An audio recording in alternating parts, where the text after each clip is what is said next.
आप सभी को गुड मॉर्निंग। आपके अपने YouTube channel competitive English centre में स्वागत है। हमें उम्मीद है कि आप सभी अच्छे होंगे। लास्ट लेक्चर में हम केस पढ़ रहे थे, जिसे बहुत डिटेल्स में हम पढ़े हैं और बहुत सारे एग्जाम्पल से समझे हैं। तो आज हम केस से ही रिलेटेड कुछ एग्ज़ाम पैटर्न पे क्वेश्चन का डिस्कशन करेंगे, जो एग्ज़ाम पैटर्न पे आधारित होगा। आज हम 10 क्वेश्चन उससे डिस्कस करेंगे, ठीक है। 10 क्वेश्चन का एक्सप्लेनेशन करेंगे जो नाउन और केस पे बेस्ड प्रॉब्लम होगा, ठीक है। तो आइए 10 क्वेश्चन का एक्सप्लेनेशन करते हैं और बहुत बेहतर ढंग से उसे समझते हैं कि कहाँ एरर है, एग्ज़ाम में कैसे क्वेश्चन पूछता है और कैसे हम वहाँ पे एरर चूज करेंगे। आज जो भी हम प्रॉब्लम्स लेके आए हैं, इसमें 5 पार्ट दिया है, A B C D E. ए से लेकर के डी तक में ये ऐसा पार्ट है जिसमें कोई प्रॉब्लम है, और जो 5वां पार्ट है ई, ये जो है नो एरर का है। अगर इस सेंटेंस में कोई एरर नहीं है तो फिर हम ई को चूज करेंगे, और न तो फिर जिस पार्ट में एरर होगा उस पार्ट को चूज करेंगे, ठीक है। तो जी ये क्वेश्चन है, जो ये प्रॉब्लम है आगे स्क्रीन पे शो हो रहा है, आप वहाँ से देखिए कि क्या क्वेश्चन है, एरर कहाँ है, ठीक है। तो हम बोर्ड पे उस पार्ट का एक्सप्लेनेशन करेंगे जिस पार्ट में एरर होगा, ठीक है। तो देखिए क्या है कि you know it well that your success in life depends not on my advice but on somebody else, ठीक है। तो हम बोर्ड पे उसी पार्ट का एक्सप्लेनेशन करेंगे जिस पार्ट में एरर होगा। तो इसमें डी पार्ट में एरर है। अब देखिए क्या एरर है, क्या होना चाहिए। ये प्रॉब्लम नंबर 1 जिसके डी पार्ट में एरर है, ठीक है। क्या है डी पार्ट में, बट ऑन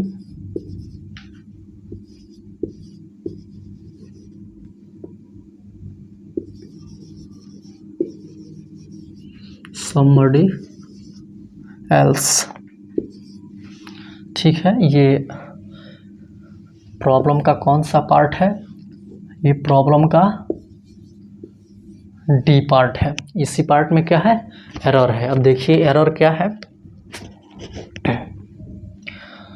एरर है कि हम ये जब केस पढ़ रहे थे वहाँ पे हमने ये पढ़ा था कि somebody, nobody, everybody, anybody, everyone, someone, no one, anyone के बाद else शब्द रहे तो एपोस्ट्रोफी एस else पे शिफ्ट कर जाता है, ठीक है। तो देखिए यहाँ पे somebody है और इसके बाद else भी है, तो एपोस्ट्रोफी एस का प्रयोग किस पे हो जाएगा, else पे हो जाएगा, ठीक है। तो यहाँ पे यही एरर है कि यहाँ पे else के साथ एपोस्ट्रोफी एस का प्रयोग होगा, ठीक है। इसका होगा क्या, यहाँ पे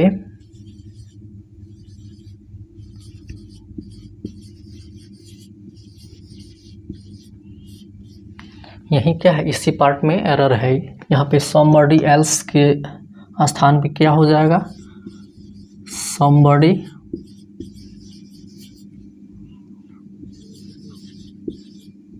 else, इसके साथ एपोस्ट्रोफी एस का प्रयोग होगा। क्या है, somebody else के स्थान पे somebody else होगा।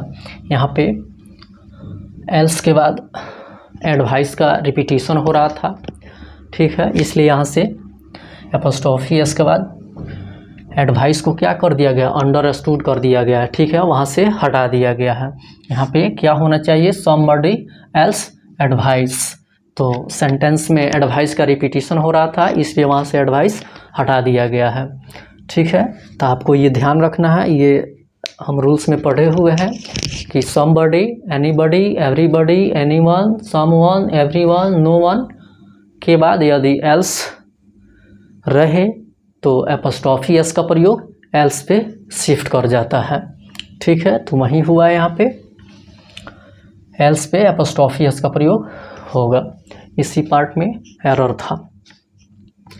ठीक है, जितने भी रूल्स पढ़ाया गया है अगर आप उसका अच्छा से रिवीजन कर लेते हैं तो आपको कोई भी प्रॉब्लम बनाने में कोई भी परेशानी नहीं होगा।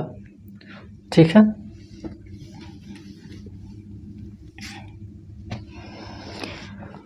अब हम प्रॉब्लम नंबर 2 देखेंगे। ये प्रॉब्लम नंबर 2 आगे स्क्रीन पे शो हो रहा है। इसमें भी 5 पार्ट दिया हुआ है। 4 पार्ट ऐसा पार्ट है जिसमें एरर है और 5वां पार्ट है जो नो एरर का है। अगर सेंटेंस में कोई एरर नहीं है तो फिर हम ई को चूज करेंगे और ना तो फिर जिस पार्ट में एरर उसको चूज करेंगे। He informed me that he had gone to one of the ministers residences and stayed there all night. ठीक है, यही क्या है प्रॉब्लम्स है और इस प्रॉब्लम में सी पार्ट में एरर है। अब देखिए कि इसमें क्या एरर है, क्या होना चाहिए, इसे हम समझते हैं।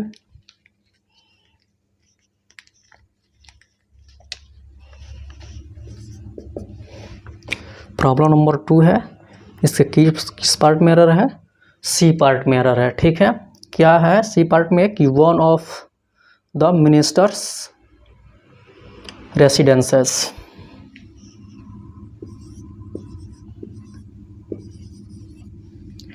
One of the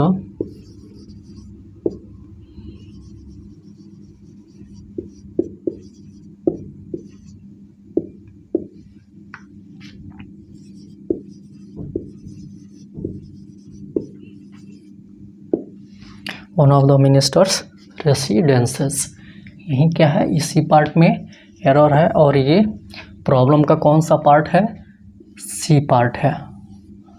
C number part में एरर है। इसमें क्या एरर है तो देखिए यहाँ पे वन ऑफ है और वन ऑफ के बाद 2 नाउन्स का प्रयोग हुआ है। ठीक है, तो जब भी वन ऑफ के बाद 2 नाउन्स का प्रयोग हो तो इसका पॉजेसिव एपोस्ट्रोफी एस के सहारे नहीं बनाया जाता है बल्कि इसका पॉजेसिव ऑफ के सहारे बनाया जाता है। तो यहाँ पे एपोस्ट्रोफी एस का प्रयोग नहीं होगा, इसके साथ एपोस्ट्रोफी एस का प्रयोग नहीं होगा बल्कि ऑफ का प्रयोग होगा। तो देखिए क्या होगा इसका,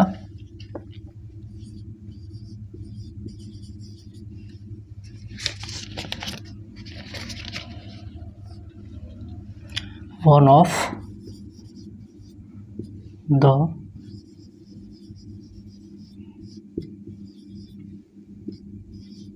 मिनिस्टर्स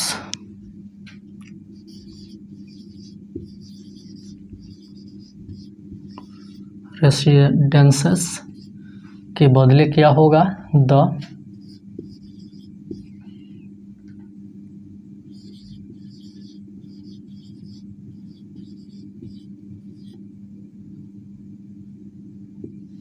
रेसिडेंस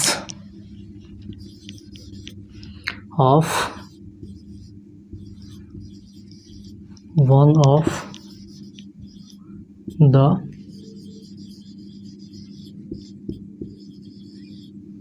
मिनिस्टर्स। क्या होगा the residence of one of the ministers. ठीक है, क्या समझे कि कहीं भी वन ऑफ के बाद 2 नाउन्स का प्रयोग हो तो उसका पॉजेसिव एपोस्ट्रोफी एस के सहारे नहीं बनाया जाता है बल्कि उसका पॉजेसिव ऑफ के सहारे बनाया जाता है। जैसे इसका क्या हो जाएगा वन ऑफ द मिनिस्टर्स रेसिडेंसेज, इसके बदले क्या होगा the residence of one of the ministers, इसका ये होगा। इसका कारण क्या है, कॉज देखते हैं कि यहाँ पे एपोस्ट्रोफी एस का प्रयोग क्यों नहीं होगा, ऑफ का प्रयोग क्यों होगा। इसका कारण है कि कहीं भी वन ऑफ के बाद हमेशा प्लूरल नाउन का प्रयोग होता है। तो देखिए यहाँ पे वन ऑफ के बाद प्लूरल नाउन का प्रयोग हुआ है मिनिस्टर्स का। ठीक है, तो वन ऑफ के बाद हमेशा प्लूरल नाउन का प्रयोग होता है, लेकिन यहाँ पे वन ऑफ के बाद दो दो नाउन दिया हुआ है। अगर हम एपोस्ट्रोफी एस के सहारे बनाते हैं तो अगर हम मिनिस्टर को प्लूरल बनाते हैं तो वहाँ से एक अर्थ निकलेगा, अगर हम रेसिडेंस को प्लूरल बनाते हैं तो वहाँ से दूसरा अर्थ निकलेगा, यानी कि यहाँ से दोहरे अर्थ निकलेंगे। तो इसी समस्या से बचने के लिए हम इसके साथ एपोस्ट्रोफी एस का प्रयोग न करके बल्कि हम ऑफ का प्रयोग करते हैं। तो देखिए यहाँ पे हम अगर मिनिस्टर्स को प्लूरल बनाते हैं तो क्या अर्थ निकलता है। अगर हम लिखते हैं कि वन ऑफ द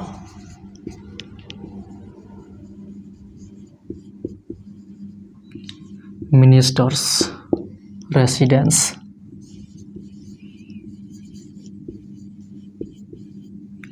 अगर हम मिनिस्टर को प्लूरल बनाते हैं, हम ये जानते हैं कि कहीं भी वन ऑफ के बाद प्लूरल नाउन का प्रयोग होता है। तो यहाँ पे हम अगर वन ऑफ के बाद मिनिस्टर को प्लूरल बनाते हैं तो देखिए इसका अर्थ क्या होता है। तो इससे हो जाता है कि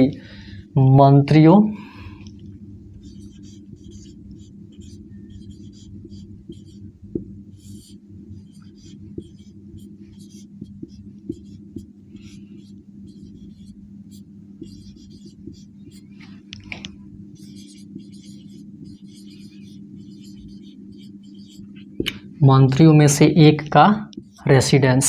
इस सेंटेंस का ये अर्थ होगा कि मंत्रियों में से एक का रेसिडेंस। लेकिन देखिए इसका दूसरा, जब हम ये रेसिडेंस को प्लूरल बनाते हैं तो प्लूरल तो हमें बनाना पड़ेगा, इसमें से किसी न किसी को तो प्लूरल बनाना पड़ेगा, क्योंकि वन ऑफ के बाद हमेशा प्लूरल नाउन का प्रयोग होता है। तो यहाँ पे दो नाउन है तो इसमें किसी न किसी को तो प्लूरल बनाना पड़ेगा। तो अगर हम मिनिस्टर को प्लूरल बनाते हैं तो इसका यह अर्थ निकलता है कि मंत्रियों में से एक का रेसिडेंस। बहुत सारे मंत्री हैं जिनमें से एक का रेसिडेंस। अगर हम यहाँ पे रेसिडेंस को प्लूरल बनाते हैं तो देखिए क्या अर्थ निकलता है।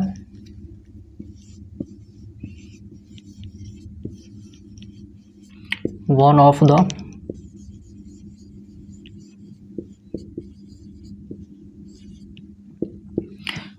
The minister residences.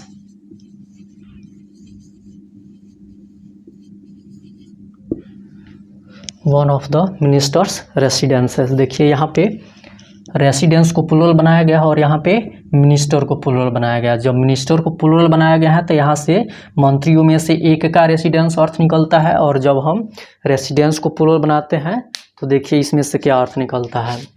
क्या निकलेगा कि मंत्री के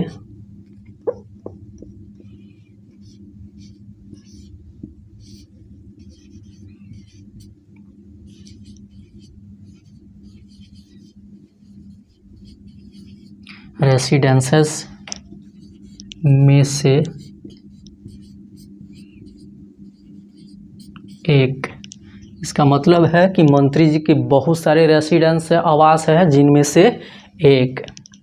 ठीक है, तो देख लिया आपने कि अगर हम वन ऑफ के बाद मिनिस्टर को प्लूरल बनाते हैं तो उसका अर्थ निकलता है कि मंत्रियों में से एक का रेसिडेंस, यानी कि बहुत सारे मंत्री हैं जिनमें से एक मंत्री का रेसिडेंस। अगर हम वन ऑफ के बाद रेसिडेंस को प्लूरल बनाते हैं तो उसका अर्थ निकलता है कि मंत्री के रेसिडेंसेज में से एक, यानी कि मंत्री के बहुत सारे रेसिडेंस हैं जिनमें से एक। ठीक है, एक में निकलता है कि बहुत सारे मंत्री हैं जिनमें से एक का रेसिडेंस, और दूसरे से अर्थ निकलता है कि मंत्री के बहुत सारे रेसिडेंस हैं जिनमें से एक। इसी दोहरी अर्थ के कारण हमें यहाँ पे एपोस्ट्रोफी एस के सहारे इसका पोजेसिव नहीं बनाते हैं, बल्कि ऑफ के सहारे इसका पोजेसिव बनाते हैं। इसका यही कारण है कि अगर हम वन ऑफ के बाद दो नाउन्स का प्रयोग होता है, वहाँ पे उसका पोजेसिव हम एपोस्ट्रोफी एस के सहारे नहीं बना करके बल्कि ऑफ के सहारे बनाते हैं। इसका कारण यही है कि अगर हम जानते हैं कि वन ऑफ के बाद हमेशा प्लूरल नाउन का प्रयोग होता है, जैसे देखिए यहाँ पे वन ऑफ के बाद प्लूरल नाउन का प्रयोग हुआ है मिनिस्टर्स का, तो यहाँ पे दो नाउन्स है तो इसमें से हम किसको प्लूरल बनाएंगे और किसको सिंगुलर रखेंगे। तो देखिए अगर हम मिनिस्टर को प्लूरल बनाते हैं तो उसका अर्थ ये निकलता है कि मंत्रियों में से एक का रेसिडेंस। इसका मतलब है कि बहुत सारे मंत्री हैं जिनमें से एक मंत्री का रेसिडेंस। अगर हम मिनिस्टर को छोड़ करके रेसिडेंसेस को प्लूरल बनाते हैं, one of the ministers residences. अगर हम इस रेसिडेंस को प्लूरल बनाते हैं तो इसका अर्थ निकलता है कि मंत्री के रेसिडेंसेज में से एक, यानी कि मंत्री के बहुत सारे रेसिडेंस है जिनमें से एक। तो यहाँ से दोहरी अर्थ निकला, ठीक है, यहाँ से दो दो अर्थ निकल रहा है। तो हम किसको यहाँ पे एक्सेप्ट करेंगे और किसको छोड़ेंगे, इसीलिए यहाँ पे एपोस्ट्रोफी एस का प्रयोग न करके यहाँ पे ऑफ का प्रयोग किया जाता है। तो ये ध्यान रखिएगा कि वन ऑफ के बाद कभी भी अगर डबल नाउन का प्रयोग होता है तो उसका पोजेसिव एपोस्ट्रोफी एस के सहारे नहीं बना करके ऑफ के सहारे बनाना है। इसका कारण आपके सामने है कि अगर आप एपोस्ट्रोफी एस के सहारे बनाते हैं तो वहाँ से दो दो अर्थ निकलता है जो संभव नहीं है। वहाँ पे हम किसको एक्सेप्ट करेंगे और किसको छोड़ेंगे, इसमें समस्या है। तो इसी समस्या से बचने के लिए हम एपोस्ट्रोफी एस के सहारे इसका पोजेसिव नहीं बनाते हैं बल्कि ऑफ के सहारे बनाते हैं। ये समझ लिए हैं, ये हमेशा ध्यान रखिएगा कि वन ऑफ के बाद हमेशा प्लूरल नाउन का प्रयोग होता है और वन ऑफ के बाद यदि दो नाउन का प्रयोग हो तो उसका पोजेसिव एपोस्ट्रोफी एस के सहारे नहीं बनाया जाता बल्कि ऑफ के सहारे बनाया जाता है, जिसका कारण आपके सामने है। ठीक है, ये समझ लिए। ये बहुत अच्छा प्रॉब्लम्स था, ठीक है। इसका एक्सप्लेनेशन आप ढंग से समझ लीजिएगा। एग्ज़ाम में ऐसे ही पूछता है, लेकिन एग्ज़ाम में ये नहीं कहता है कि उसको आप करेक्ट कीजिए। वहाँ से ये केवल चूज करना होता है कि किस पार्ट में एरर है, ठीक है। ये तो हम यहाँ पे इसका एक्सप्लेनेशन कर रहे हैं कि ये समझ में आए कि एरर क्या है, इसमें कैसे उसको ठीक करेंगे, ठीक है। ये प्रॉब्लम नंबर 3 आगे स्क्रीन पे शो हो रहा है, आप वहाँ पे ध्यान दीजिए कि the buildings roof needs repairing otherwise it may fall down and result in to many persons death. ठीक है, इसमें भी 5 पार्ट दिया हुआ है। 4 पार्ट जो है ऐसा है जिसमें एरर है और 5वां पार्ट है जो नो एरर का है, ठीक है। तो देखते हैं इसमें किस पार्ट में एरर है। तो इसमें पार्ट ए में एरर है। देखिए क्या एरर है। प्रॉब्लम नंबर 3 है जिसमें पार्ट ए में एरर है कि द बिल्डिंग्स रूफ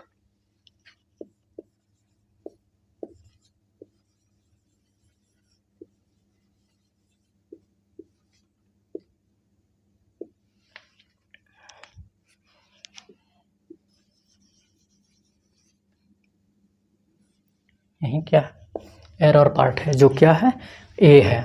ये कौन सा पार्ट है, ए पार्ट है जिसमें एरर है।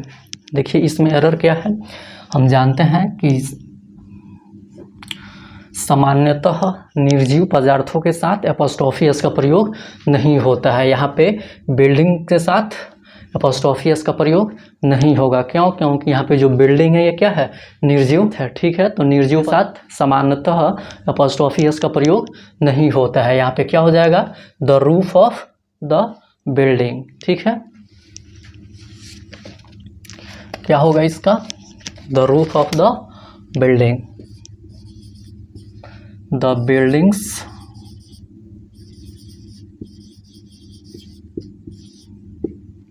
रूफ के बदले क्या होगा,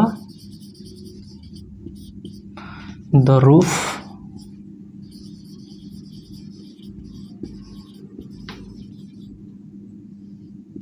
ऑफ द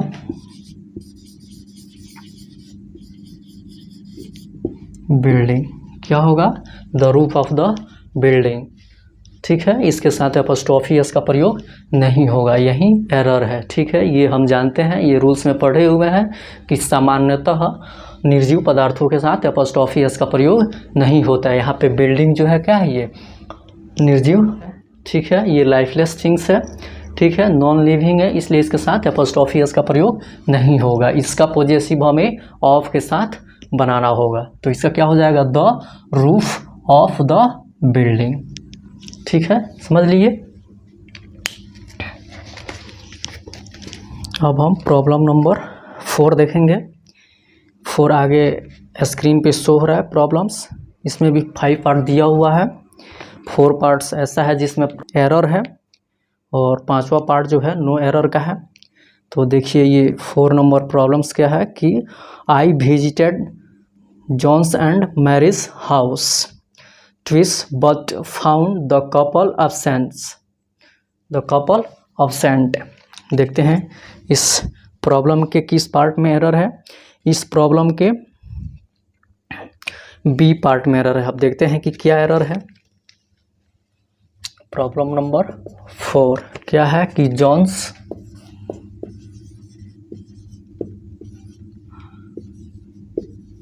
एंड मैरी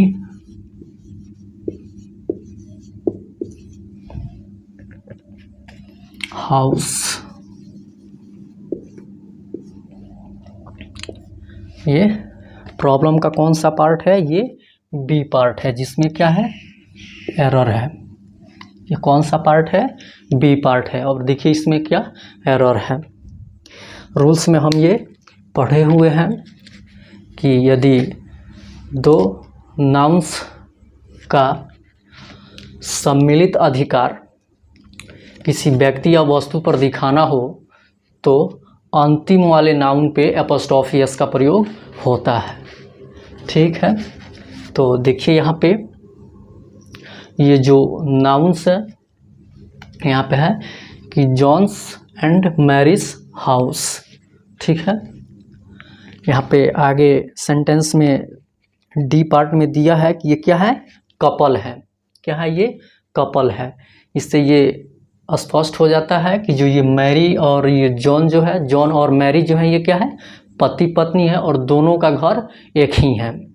ठीक है, तो ये रूल्स है कि एक जब दो नाउन्स एंड से जुड़े हों और उनका सम्मिलित अधिकार एक ही व्यक्ति या वस्तु पर दिखाना हो तो अंतिम वाले नाउन के साथ एपोस्ट्रोफी एस का प्रयोग होता है।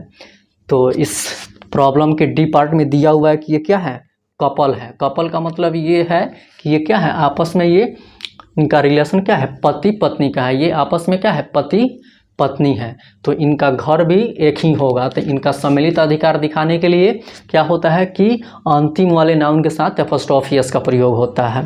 ये भी एक्सप्रेशन बिल्कुल सही है, लेकिन यहाँ से दोनों का घर अलग अलग हो जाएगा। ठीक है, इसका मतलब हो जाएगा जॉन का घर और मैरी का घर।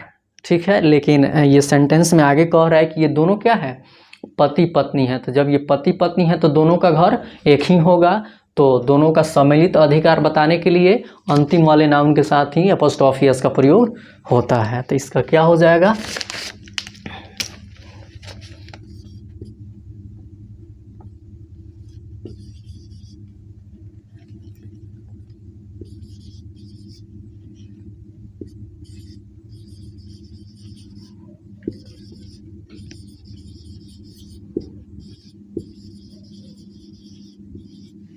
इसके बदले क्या होगा,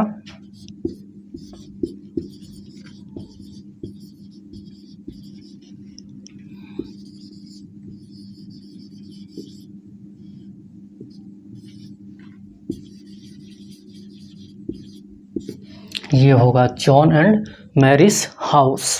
ठीक है, ये क्या है, ये डी पार्ट से पता चलता है इस सेंटेंस के ये जो क्या है, इनका रिलेशन आपस में पति पत्नी का है। ये पति पत्नी है तो इनका घर भी क्या होगा, एक ही होगा। तो किसी भी दो नाउन का सम्मिलित अधिकार बताने के लिए अंतिम वाले नाउन के साथ ही एपोस्ट्रोफी एस का प्रयोग होता है। इसलिए यहाँ पे मैरी के साथ ही एपोस्ट्रोफी एस का प्रयोग होगा, न कि जॉन के साथ। ठीक है, जॉन, ये एक्सप्रेशन भी बिल्कुल सही है, लेकिन यहाँ से क्या होगा कि दोनों का घर अलग अलग होगा। ठीक है, लेकिन ये आपस में पति पत्नी है, इनका रिलेशन पति पत्नी का है, ये कपल है तो इनका घर भी एक ही होगा। तो एक ही घर के लिए एक ही वस्तु पे सम्मिलित अधिकार दिखाने के लिए अंतिम वाले नाउन के साथ ही एपोस्ट्रोफी एस का प्रयोग होता है। दोनों नाउन के साथ अगर हम एपोस्ट्रोफी एस का प्रयोग कर देंगे तो दोनों का घर क्या होगा, अलग अलग हो जाएगा। जॉन का घर और मैरी का घर, दोनों का घर अलग अलग हो जाएगा। लेकिन यहाँ पे क्या है, इनका रिलेशन पति पत्नी का है तो इनका घर भी एक ही होगा। इसलिए सम्मिलित अधिकार बताने के लिए अंतिम वाले नाउन के साथ एपोस्ट्रोफी एस का प्रयोग होता है। ठीक है, यही इसमें एरर था कि इसमें दोनों नाउन के साथ एपोस्ट्रोफी एस का प्रयोग कर दिया था। और आगे सेंटेंस में डी पार्ट में ये बता रहा है कि ये दो दोनों क्या है, पति पत्नी है। तो जब ये दोनों पति पत्नी है तो इनका घर भी एक ही होगा। तो सम्मिलित अधिकार बताने के लिए अंतिम वाले नाउन के साथ ही एपोस्ट्रोफी एस का प्रयोग होता है। ठीक है, ये एक्सप्रेशन भी बिल्कुल सही है, लेकिन यहाँ से दो अलग अलग घर हो जाएगा, एक जॉन का घर हो जाएगा, एक मैरी का घर हो जाएगा। ठीक है, लेकिन यहाँ पे ये दोनों क्या है, आपस में पति पत्नी है, तो दोनों का घर भी एक ही होगा। तो सम्मिलित अधिकार दिखाने के लिए अंतिम नाउन पे ही एपोस्ट्रोफी एस का प्रयोग होता है। ठीक है, अब हम प्रॉब्लम नंबर 5 देखेंगे। ये प्रॉब्लम नंबर 5 आगे स्क्रीन पे शो हो रहा है। ये प्रॉब्लम नंबर 5 क्या है कि a tons weight is too heavy for anyone to carry on his head. ठीक है, इसमें भी 5 पार्ट दिया हुआ है। 4 पार्ट ऐसा है जिसमें एरर हो सकता है और 5वां पार्ट है जो नो एरर का है। तो इस प्रॉब्लम में देखते हैं कि किस पार्ट में एरर है। तो इस प्रॉब्लम में किसी भी पार्ट में एरर नहीं है। यहाँ पे ए पार्ट में दिया हुआ है कि अ टन्स वेट, तो हमने ये पढ़ा हुआ है कि यूनिट ऑफ वेट के साथ भी एपोस्ट्रोफी एस का प्रयोग होता है, बशर्ते कि इनके बाद वेट शब्द का प्रयोग हो। तो यहाँ पे ये बिल्कुल सही है, इसमें किसी पार्ट में भी एरर नहीं है। यहाँ पे टन्स वेट होगा, यहाँ पे टर्न के साथ एपोस्ट्रोफी एस का प्रयोग होगा। ऐसा रूल्स में हमने ये पढ़ा हुआ है कि यूनिट ऑफ वेट के साथ भी एपोस्ट्रोफी एस का प्रयोग होता है, बशर्ते इनके बाद वेट शब्द का प्रयोग होना चाहिए। तो देखिए इसमें लिखा हुआ है कि टन्स वेट, यहाँ पे यूनिट ऑफ वेट के जस्ट बाद वेट का प्रयोग है, इसलिए यहाँ पे यूनिट ऑफ वेट के साथ एपोस्ट्रोफी एस का प्रयोग होगा। तो इस पार्ट में कोई एरर नहीं है। ठीक है, अब हम ये प्रॉब्लम नंबर 6 देखेंगे जो आगे स्क्रीन पे शो हो रहा है। इसमें है कि I stopped his going out late at night because the situation in the town was very tense. ठीक है, इसमें भी इस प्रॉब्लम में भी 5 पार्ट दिया हुआ है, जिसमें से 4 पार्ट ऐसा है जिसमें कोई एरर हो सकता है और 5वां पार्ट नो एरर का है। ठीक है, तो देखते हैं कि इसमें भी कोई एरर है या नहीं है।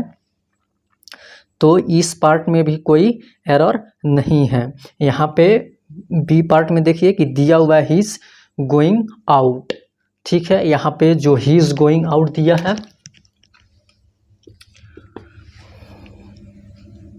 आई स्टॉप्ड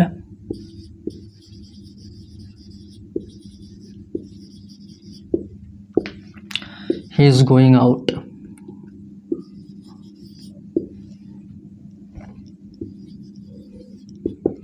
ठीक है, तो हमने ये रूल्स में पढ़ा हुआ है कि ये जो है क्या है, ये जिरंड है। क्या है, जिरंड है। तो जिरंड के पहले हमेशा पोजेसिव केस का प्रयोग होता है। ये क्या है, जिरंड है। जिरंड जो होता है ये वर्बल क्या होता है, नाउन होता है। नाउन इक्विवेलेंट होता है, ये नाउन के बराबर होता है और इसका पहचान क्या होता है कि ना आता है। इसका हिंदी क्या होता है, अंत में ना आता है, और ये क्या है, पोजेसिव केस है। तो हमने ये रूल्स में पढ़ा हुआ है कि पोजेसिव केस प्लस जिरंड। तो जब यहाँ पे जिरंड का प्रयोग होगा तो इसके पहले हमेशा पोजेसिव केस का प्रयोग होगा। ये कौन सा केस है, ये पोजेसिव केस है।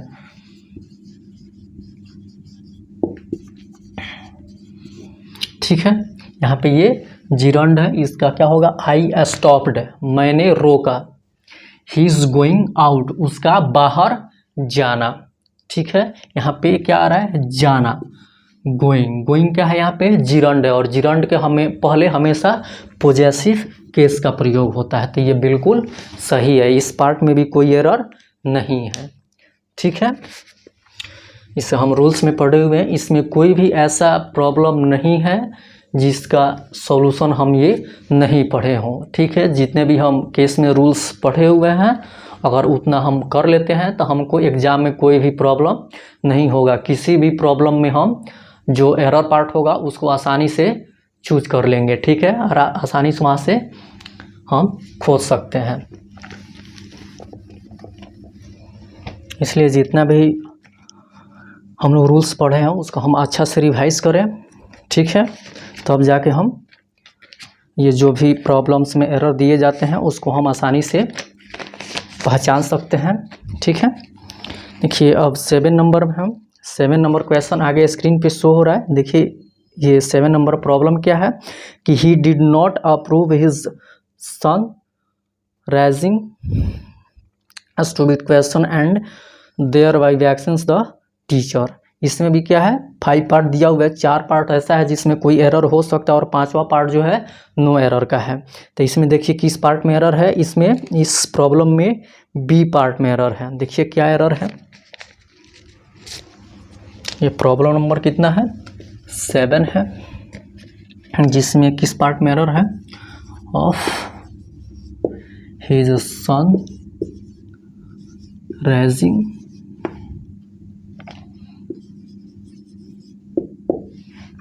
ठीक है। ये प्रॉब्लम का कौन सा पार्ट है, ये बी पार्ट है। ठीक है, देखिए इसमें क्या एरर है, यहाँ पे ये क्या है, ये क्या है जिरंड है, क्या है जिरंड है। और जिरंड के पहले हमेशा किसका प्रयोग होता है, पोजेसिव केस का प्रयोग होता है, ऐसा हमने रूल्स में पढ़ा हुआ है। तो इसका क्या हो जाएगा ऑफ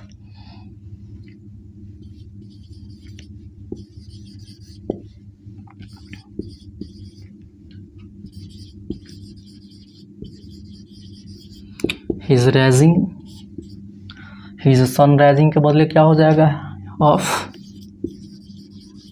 हिज सन्स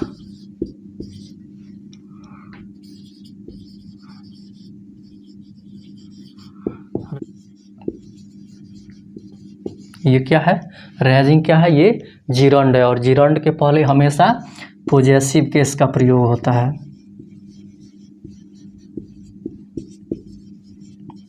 ठीक है, इसलिए इसके साथ एपोस्ट्रोफी एस का प्रयोग होगा। ये सन क्या है, ये पोजेसिव केस है, जिरंड के हमेशा पहले पोजेसिव केस का ही प्रयोग होता है। इसमें यही एरर था कि इसके साथ एपोस्ट्रोफी एस का प्रयोग नहीं हुआ था, जो होना चाहिए था। ठीक है, समझ लिए, कहीं भी जिरंड हो तो उसके पहले हमेशा पोजेसिव केस का प्रयोग होता है।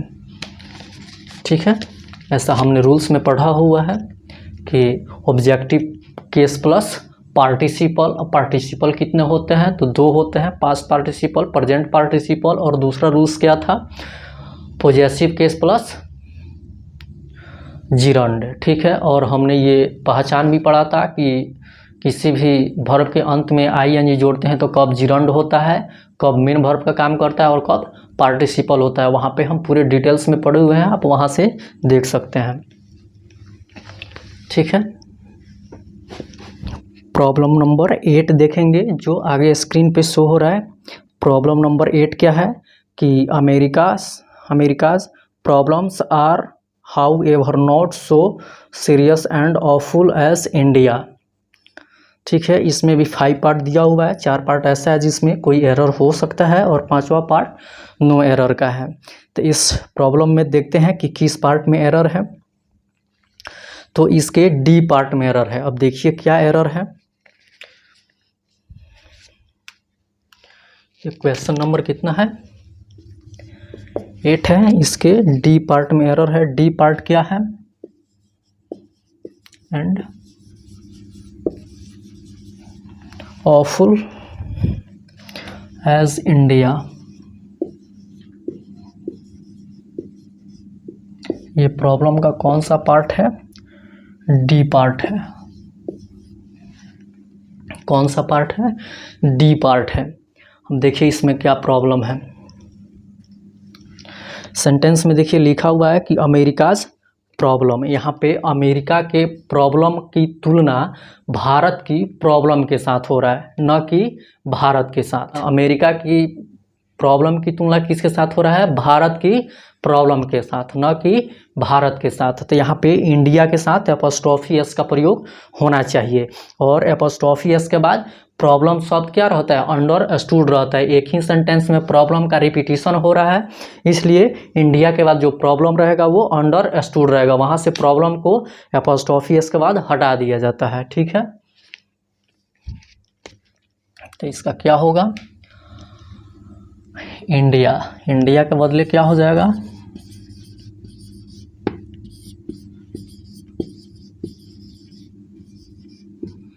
इंडियाज। यहाँ पे जो है प्रॉब्लम क्या है, अंडरस्टूड है। यहाँ पे प्रॉब्लम को यहाँ से क्या किया गया, हटा दिया गया। क्यों? क्योंकि सेंटेंस में प्रॉब्लम का रिपीटिशन हो रहा है। ठीक है, देखिए क्या है कि अमेरिकाज प्रॉब्लम, ठीक है, अमेरिकाज प्रॉब्लम्स, अमेरिका का प्रॉब्लम की तुलना भारत की प्रॉब्लम के साथ हो रहा है। तो यहाँ पे इंडिया के साथ अपोस्ट्रोफिस लगाया जाता है और प्रॉब्लम को अंडरस्टूड रखा जाता है, क्योंकि प्रॉब्लम एक ही सेंटेंस में 2 बार रिपीट हो रहा है, इसलिए यहाँ से प्रॉब्लम्स को हटा दिया जाता है। केवल इंडिया के साथ अपोस्ट्रोफिस का प्रयोग होता है, जिससे पता चलता है कि यहाँ पे इंडिया के प्रॉब्लम की तुलना हो रही है अमेरिका के प्रॉब्लम के साथ। ठीक है, यहाँ पे अमेरिका की प्रॉब्लम की तुलना इंडिया के प्रॉब्लम के साथ हो रही है, न कि इंडिया के साथ। इसलिए यहाँ पे इंडिया के बदले इंडियाज होगा, इंडिया के साथ अपोस्ट्रोफिस लगेगा और इसके बाद जो प्रॉब्लम शब्द है इसको अंडरस्टूड रखा जाएगा, उसको हटा दिया जाएगा। क्यों? क्योंकि सेंटेंस में प्रॉब्लम 2 बार रिपीट हो रहा है। ठीक है, समझ लिए। इसे हमने रूल्स में पढ़ा हुआ है, नाउन प्लस नाउन पे अपोस्ट्रोफी एस की तुलना दूसरे नाउन के साथ हो तो उस नाउन के साथ अपोस्ट्रोफी एस का प्रयोग होता है। तो यहाँ पे क्या था, अमेरिकाज प्रॉब्लम, ठीक है, are however not so serious and awful as India. ठीक है, तो यहाँ पे अमेरिका की प्रॉब्लम की तुलना इंडिया के प्रॉब्लम के साथ हो रहा था, इसलिए यहाँ पे ये रूल्स में कहा गया था कि नाउन पे अपोस्ट्रोफी एस प्लस नाउन की तुलना दूसरे नाउन के साथ हो तो उस नाउन के साथ अपोस्ट्रोफी एस का प्रयोग होता है। तो यहाँ पे इंडिया के साथ अपोस्ट्रोफी एस का प्रयोग होगा और इसके बाद प्रॉब्लम शब्द को अंडरस्टूड रखा जाएगा, हटा दिया जाएगा, क्योंकि सेंटेंस में प्रॉब्लम का 2 बार रिपीटिशन नहीं होता है। ठीक है, अब हम प्रॉब्लम नंबर 9 देखेंगे। प्रॉब्लम नंबर 9 क्या है, ये आगे स्क्रीन पे शो हो रहा है कि your tone of speaking as well as your friends is really extremely sarcastic yet we never take it seriously। इसमें भी 5 पार्ट दिया हुआ है, 4 पार्ट ऐसा है जिसमें एरर होगा और 5वां पार्ट नो एरर का है। ठीक है, तो देखते हैं इसमें किस पार्ट में एरर है। तो इस सेंटेंस के बी पार्ट में एरर है। ठीक है, अब देखते हैं कि उसमें क्या एरर है। ये हमारा प्रॉब्लम नंबर 9 है जिसमें एरर है इसके बी पार्ट में। बी पार्ट है क्या, एज वेल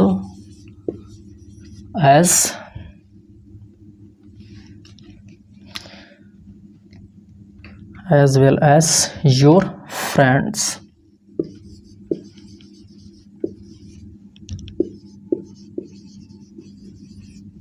ये प्रॉब्लम का कौन सा पार्ट है, तो ये प्रॉब्लम का बी पार्ट है, ये प्रॉब्लम का बी पार्ट है। अब देखिए इसमें क्या एरर है, आप प्रॉब्लम्स को देखिए, कह रहा है कि your tone of speaking as well as your friends. ठीक है, तो यहाँ पे जो है ये योर टोन ऑफ स्पीकिंग, ठीक है, as well your friends tone of speaking. यहाँ पे जो है योर फ्रेंड्स के साथ अपोस्ट्रोफी प्रयोग होगा और इसके बाद जो टोन ऑफ स्पीकिंग है उसको अंडरस्टूड रखा जाएगा। तो यहाँ पे देखिए क्या होगा, यहाँ पे योर फ्रेंड्स के साथ, यहाँ पे फ्रेंड के साथ अपोस्ट्रोफी का प्रयोग होगा। क्या होगा, योर फ्रेंड्स के बदले क्या होगा,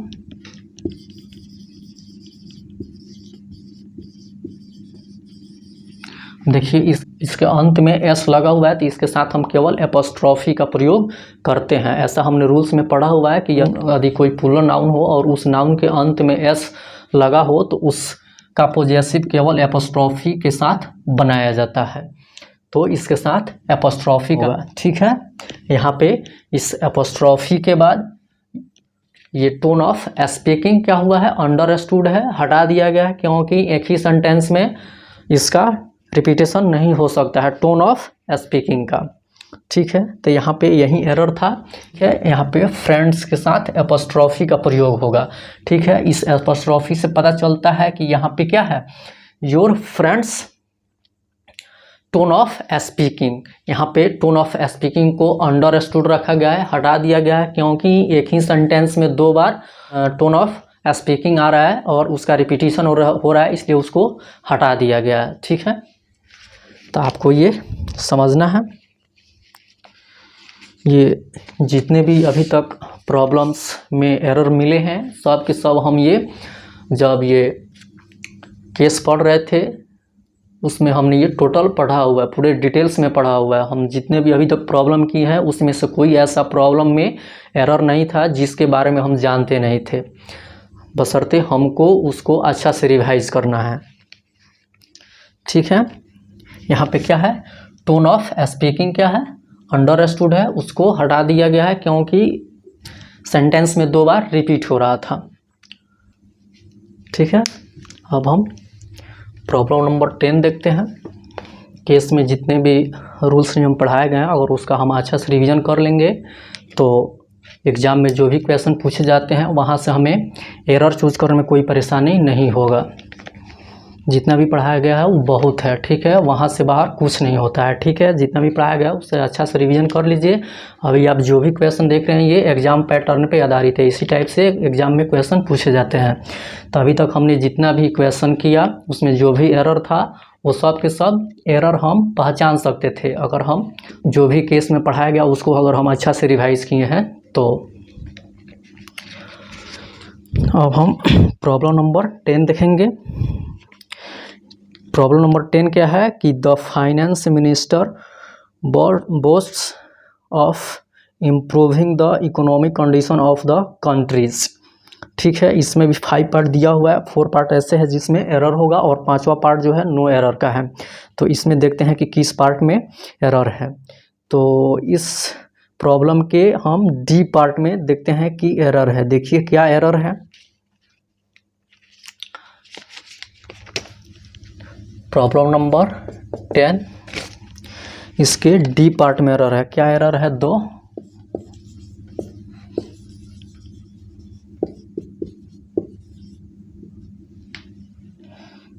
कंट्रीज।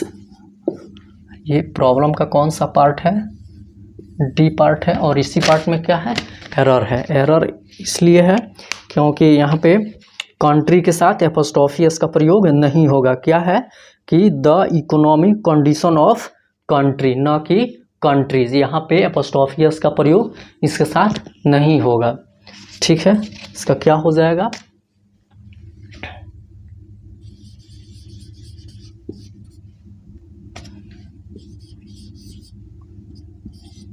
कंट्रीज के बदले क्या हो जाएगा, कंट्री। ठीक है, इसके साथ एपोस्ट्रोफी एस का प्रयोग नहीं होगा। क्यों, क्योंकि यहाँ पे आप ये देखिए कि कह रहा है कि the economic condition of country. ठीक है, यहाँ पे कंट्री के साथ एपोस्ट्रोफी एस का प्रयोग नहीं होगा। ठीक है, तो आज हम यहीं तक रहने देते हैं, फिर अगले लेक्चर में 10 क्वेश्चन लेंगे और उसको पूरे डिटेल्स में एक्सप्लेनेशन करेंगे। तब तक हमें जितना भी केस में पढ़ाया गया उसको अच्छा से रिवाइज करना है। जब तक हम उसको अच्छा से रिवाइज नहीं करेंगे प्रॉब्लम में एरर समझ में नहीं आएगा। अगर उसको बेहतर ढंग से रिवाइज कर लेते हैं तो प्रॉब्लम देखते ही हमको समझ में आ जाएगा कि इसमें एरर कहाँ है और क्या एरर है। ठीक है, जैसे अभी तक हमने 10 क्वेश्चन देखा, जो भी उसमें प्रॉब्लम था उसको हम देखते ही पकड़ लेते थे कि उसमें क्या एरर है और क्या एरर है, उसको हम कैसे ठीक कर सकते हैं। तो एग्ज़ाम में तो ठीक करने के लिए नहीं आता है, वहाँ पे केवल चूज करना होता है। तो जब तक आप रिवाइज नहीं कीजिएगा, जब तक आपके पास नॉलेज नहीं रहेगा, तब तक वहाँ पे आप एरर नहीं पकड़ सकते हैं। तो जो भी पढ़ाया गया है उसको आप अच्छा से रिवाइज कीजिए, फिर प्रॉब्लम सॉल्व कीजिए, एकदम बिल्कुल सॉल्व होगा। ठीक है, तो वीडियो अच्छा लगे तो शेयर सब्सक्राइब लाइक करना है। अपने दोस्तों को भी बताना है कि जिनको भी इंग्लिश में प्रॉब्लम है इस प्लेटफॉर्म पे जुड़े, उनका इंग्लिश बिल्कुल बेहतर होगा। इस प्लेटफॉर्म पे basic English grammar, advance English grammar और ट्रांसलेशन सभी की पढ़ाई होती है। ट्रांसलेशन हम बेसिक से एडवांस तक पढ़ते हैं। अगर ट्रांसलेशन आप बेसिक से एडवांस तक रेगुलर कर लेते हैं तो आपको स्पोकन इंग्लिश में कोई परेशानी नहीं होगा। तो चैनल को सब्सक्राइब कर लीजिए। बेल आइकन को प्रेस कीजिए ताकि कोई भी वीडियो अपलोड हो तो सबसे पहले नोटिफिकेशन आपको मिले। तब तक खुश रहिए, पढ़ते रहिए, मुस्कुराते रहिए। ओके।